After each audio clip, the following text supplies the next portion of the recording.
Selamat datang lagi di pembahasan kita. Nah, kali ini kita dapat beberapa artikel menarik nih dari Harvard Business Review. Semuanya ngebahas soal kerentanan. Betul. Apa sih untungnya buat pemimpin kalau mereka ya berani lebih terbuka dan gimana ini nyambung ke cara kita? Ya, sebagai manusia terhubung satu sama lain. Jadi misi kita kali ini jelas ya, kita mau coba bongkar kenapa sih keterbukaan ini sering dianggap kelemahan padahal bisa jadi kekuatan, gitu kan? Iya, bener banget. Dan mungkin penting ya di awal ini kita luruskan dulu. Rentan dalam konteks kepemimpinan ini bukan soal lemah atau pasrah gitu. Sama sekali bukan. Oke. Justru sebaliknya, kayak yang sering dibahas Brené Brown, yang banyak banget riset soal ini, kerentanan itu intinya soal berani. Berani tampil apa adanya, nggak pakai topeng, nggak pura-pura. Nah ini dia nih, fondasi buat bangun hubungan yang autentik. Menarik, menarik. Jadi kuncinya bukan lemah tapi berani jujur ya.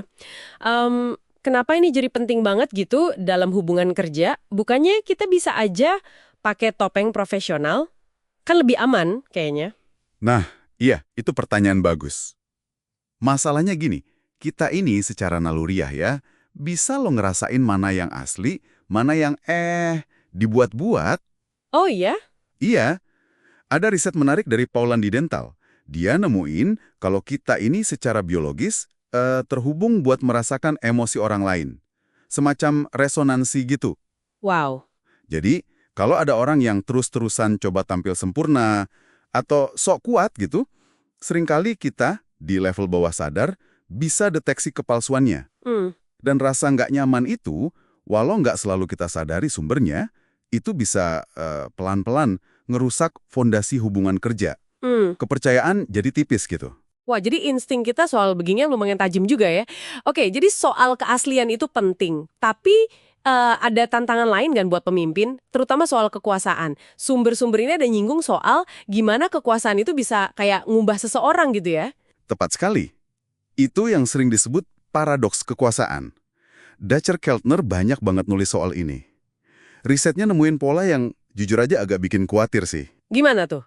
Sifat-sifat kayak empati, peduli sama orang lain, keterbukaan, hal-hal yang seringkali justru bantu seseorang naik jabatan dapat kekuasaan. Iya. Begitu mereka udah merasa berkuasa, sifat-sifat itu malah cenderung luntur, menipis gitu. Kekuasaan bisa bikin orang jadi kurang peka sama perasaan atau perspektif orang lain. Waduh. Nah, makanya kemampuan buat tetap terhubung secara otentik, termasuk berani nunjukin sisi rentan tadi, itu jadi makin krusial. Tapi ya itu, sekaligus jadi makin susah dilakuin pas udah di posisi puncak. Oke, jadi kerentanan ini bisa jadi semacam penangkal gitu ya buat efek negatif kekuasaan tadi. Dan gimana persisnya kerentanan ini bisa bantu bangun tim yang lebih kuat? Ya bisa dibilang gitu. Jadi kerentanan itu jadi kunci buat koneksi sosial yang lebih dalam. Dan yang paling penting, buat bangun kepercayaan. Dan ini bukan sekedar opini loh. Ada kajian besar namanya meta-analisis dari Dirks dan Ferin. Oke. Itu ngegabungin hasil banyak studi dan jelas banget nunjukin hubungan kuat. Semakin tim percaya sama pemimpinnya, kinerjanya makin bagus. Titik. Masuk akal. Terus, ditambah lagi risetnya Jonathan Haidt. Kalau pemimpin nunjukin welas asih, nah welas asih ini kan dekat banget ya sama empati dan kerentanan, itu loyalitas sama kepercayaan anak buahnya bisa naik drastis. Jadi, kepercayaan itu benar-benar kayak mata uang utama deh dalam kepemimpinan. Oke, kedengarannya bagus banget. Tapi apa nggak ada batasannya nih? Apa pemimpin terus harus cerita semua masalah pribadinya gitu?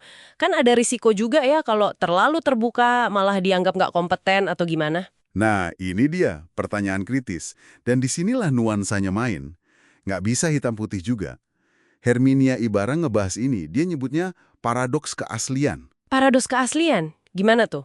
Maksudnya gini, terlalu kaku sama konsep, oh ini diri sejati gua, atau terlalu buka-bukaan soal semua perasaan, semua masalah, itu malah bisa jadi bumerang.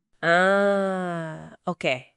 Apalagi kalau Anda misalnya baru megang peran kepemimpinan, atau ada di lingkungan budaya kerja yang mungkin beda. Jadi ini bukan soal transparansi total, setiap saat tentang segalanya.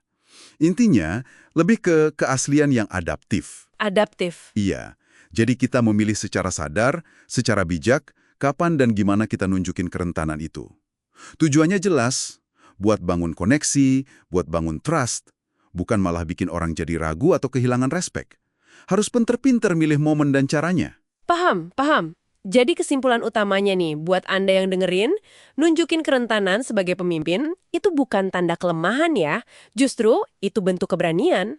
Betul. Dan keberanian ini penting banget buat memperkuat hubungan antar manusia di dalam tim, bangun kepercayaan yang solid, dan akhirnya ya ningkatin loyalitas juga. Ini bisa jadi alat kepemimpinan yang kuat, apalagi buat ngelawan efek-efek negatif dari kekuasaan tadi. Ya, tepat sekali. Tapi perlu digarisbawahi lagi ya, penggunaannya itu butuh kecerdasan emosional, butuh kebijaksanaan. Kuncinya ada di keseimbangan. Gimana caranya kita bisa tetap otentik, bisa terbuka untuk bangun hubungan yang kuat, tapi di saat yang sama, kita juga tetap menjaga wibawa dan kredibilitas kita sebagai seorang pemimpin.